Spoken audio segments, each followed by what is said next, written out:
আমাদের ছোটবেলায় সাদা কালো ছবি ছিল, আর এই সাদা কালো ছবিতে আমরা রঙিন কিছু স্মৃতি খুঁজে পেতাম। তো হ্যালো ভিউয়ার্স, আসসালামু আলাইকুম। আমি নীলা আপনাদের সবাইকে ওয়েলকাম করছি নতুন আর একটা ব্লগ ভিডিওতে। আজকের ব্লগ ভিডিওটাও একই রকম, প্রতিদিনের মতো কিছু কথা, কিছু গল্প আপনাদের সাথে শেয়ার করব। তো কথাগুলো যদি ভালো লাগে অবশ্যই শেষ পর্যন্ত শুনবেন এবং সাথে থাকবেন। 1930 থেকে 1990 সালের মধ্যে জন্ম নেওয়া মানুষ যারা, তারা মোটামুটি আমরা ধন্যই ছিলাম। আমাদের জীবন তার জলজান্ত প্রমাণ। স্কুলের পরে আমাদের হোমওয়ার্ক আমরা নিজেরাই করেছি, সূর্যাস্ত পর্যন্ত মাঠে খেলা করেছি। আমরা বাস্তব বন্ধুদের সাথে খেলেছি, ভার্চুয়াল বন্ধুদের সাথে নয়। যদিও আমাদের তৃষ্ণা থাকতো, আমরা তাহলে চলে যেতাম কোনো টিউবওয়েলের ধারে বা যে কোনো সাধারণ পানি আমরা খেয়ে ফেলতাম। আমাদের সময় এত মিনারেল ওয়াটার ছিল না। আমরা কখনো চিন্তিত হইনি, অসুস্থ হইনি।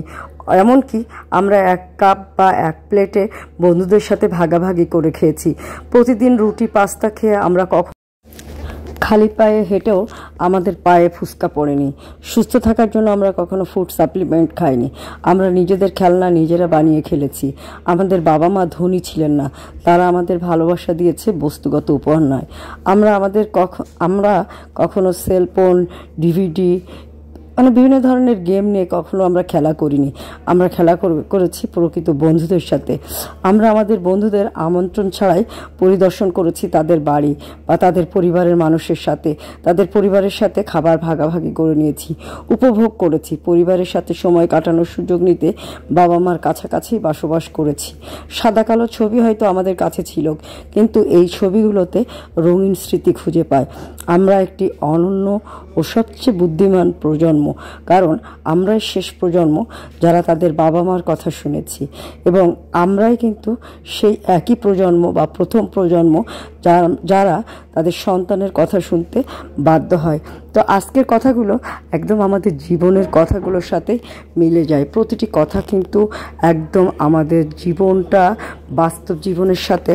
আমরা যারা 1930 থেকে, আমরাই সেই প্রজন্ম যারা প্রযুক্তি ছাড়া বসবাস করেছি, কম্পিউটার ছাড়া, ড্রোন ছাড়া, ইন্টারনেট ছাড়া, টিভি ছাড়া, এয়ার কন্ডিশন ছাড়া, গাড়ি ছাড়া, মোবাইল ছাড়া।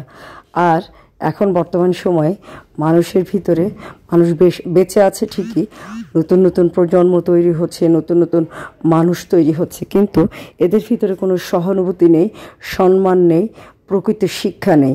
দারিদ্র্য এবং ব্যক্তিত্ব এদের ভিতরে, ব্যক্তিত্বহীন তো অনেক অনেক অনেক মানুষকেই দেখবেন, অনেক অনেক ধনী বাট ব্যক্তিত্বহীন একেবারে, যাদের ভিতরে কোনো মনুষ্যত্ব নেই বললেই চলে।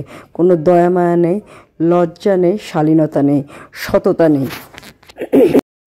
তো এই প্রজন্মের জন্য সততার দরকার, একটা সুন্দর শিক্ষা ব্যবস্থার দরকার, এক মানুষের সাথে অন্তরঙ্গভাবে মেশার দরকার, সম্মানের দরকার, প্রকৃত শিক্ষার দরকার, দয়ার দরকার, লজ্জার দরকার, শালীনতার দরকার। তো যাই হোক বন্ধুরা, অনেক কথা বললাম। অনেক কথা বলতে বলতে আমার সারাদিনের কার্যক্রম কিন্তু এই ভিডিওর ভিতরে দেখিয়ে ফেললাম। আজকে আমি কিন্তু খুব প্রত্যন্ত অঞ্চল থেকে বড় হয়েছি, খুবই স্ট্রাগল করে আমরা আজকে যে অবস্থানটা তৈরি করেছি, নিজেদের যোগ্যতায়, নিজেদের মেধায়, পরিশ্রমে সে অবস্থানটা তৈরি করেছি। আমাদের এই অবস্থান কিন্তু তৈরি করতে আমাদের বাবা মা সাহায্য করেছে, আমাদের পাড়া প্রতিবেশী, আমাদের আত্মীয় স্বজন, আমাদের বন্ধুবান্ধব, আমাদের শিক্ষকরা সবাই আমাদেরকে সাহায্য করেছে। বাট আমরা কিন্তু নিজেদের চেষ্টাটাকে বেশি রেখেছি। তো যাই হোক, কথা বলতে বলতে আজকে কিন্তু সারা ঢাকা শহরই দেখিয়ে ফেললাম। অফিস থেকে আজকে চলে গেলাম এয়ারপোর্টে গেলাম হচ্ছে আমাদের মাননীয় এমডি ম্যাডাম দেশের বাইরে ছিলেন দীর্ঘদিন, তো তিনি দেশে এসেছেন, তাই তাকে আমরা রিসিভ করার জন্য এয়ারপোর্টে চলে গিয়েছিলাম।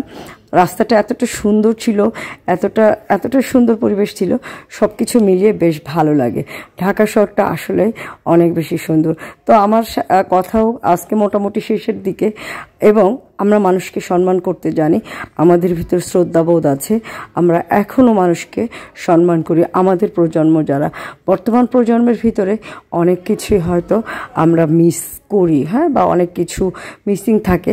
তো যাই হোক, সবাই আমার জন্য প্রে করবেন আমাদের মাননীয় এমডি ম্যাডামের জন্য, কারণ তিনি অনেক কষ্টে, অনেক পরিশ্রমের মাধ্যমে একটা প্রতিষ্ঠান তৈরি করেছেন, যার কারণে আমরা এখানে হাজার হাজার মানুষ কাজ করছি। তো সবাই তার জন্য প্রে করবেন আমাদের অ্যাথেনেসির জন্য, প্রে করবেন আমার জন্য। তো আজকের ভিডিওটা আপনাদের কেমন লাগলো, কথাগুলো কেমন লাগলো অবশ্যই কমেন্ট করে জানাবেন। সবাই ভালো থাকবেন, সুস্থ থাকবেন।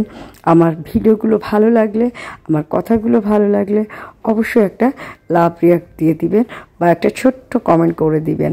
আর আমি কিন্তু আজকে যে দেখেন আমার সব কার্যক্রম শেষ, এখন বাসায় যাচ্ছি, রাত প্রায় 9টা বাজে।